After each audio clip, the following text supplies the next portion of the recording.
And DeepMind, a company out of London that was doing AI research, placed its co-founder on indefinite leave. DeepMind is now owned by Google, and this announcement came out on a Friday afternoon. In the PR world, it's called the Friday night news dump. When you've got bad news, you release it late in the afternoon on Friday and hope that nobody reports on it. But of course, this story is getting out because apparently within the AI world, the co-founder here by the name of Mustafa Suleyman is a big deal. And there's some speculation, according to the Observer here, that this leave may be in relation to some medical records that DeepMind acquired, apparently illegally. A hospital in London had illegally turned over 1.6 million patient records to DeepMind, and they've been trying to train their AI to predict diseases based on photographs and other information, and they're trying to do it in a way that can detect disease earlier, for example. But there are rules you have to follow, especially when it comes to patient data and releasing private information about patients. We have laws like this here in the United States as well.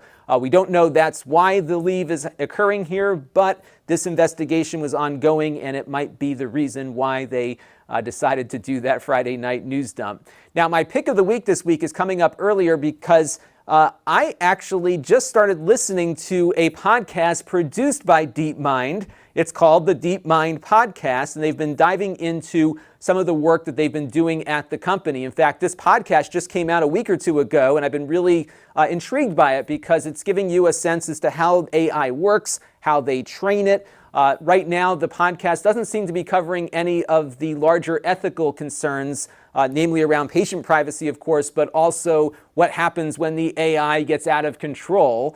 They have AIs that are doing physical things. They're actually picking up objects and learning how to throw and catch balls, for example. They're doing a lot of just data kinds of tasks where they're trying to predict disease, for example, and other things as well. They've even trained their AI to play video games. And what's been scary in listening to this podcast is just how good the AI gets at achieving its goals. So, for example, they were talking about how they taught the AI to play Tetris, and the reward they were giving to the AI for playing the game well was based on not losing the game. And the AI figured out that if it paused the game, it would never lose. And it came to that conclusion after doing all this different trial and error.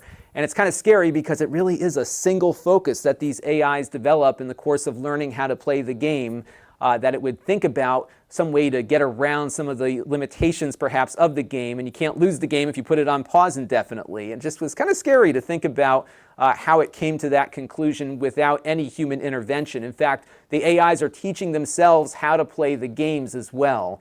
They've made a lot of progress on this research, and although the podcast makes it out to be this is all great and wonderful, I'm feeling a little uneasy listening to some of the things that they're doing there. I'm hoping that future episodes, because it's sponsored by DeepMind, will focus on some of the ethical concerns and some of the safety issues perhaps that might come out later when we start attaching these AI agents to physical machines.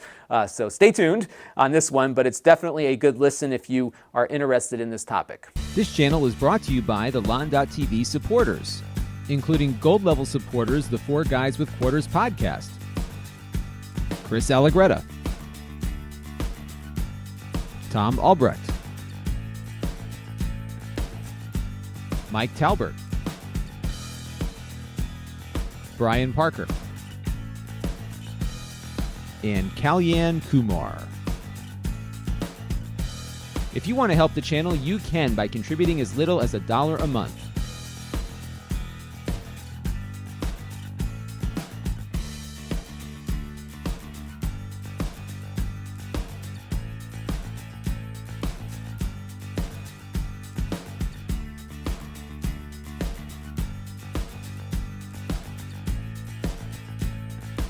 Head over to Lon.TV/support to learn more.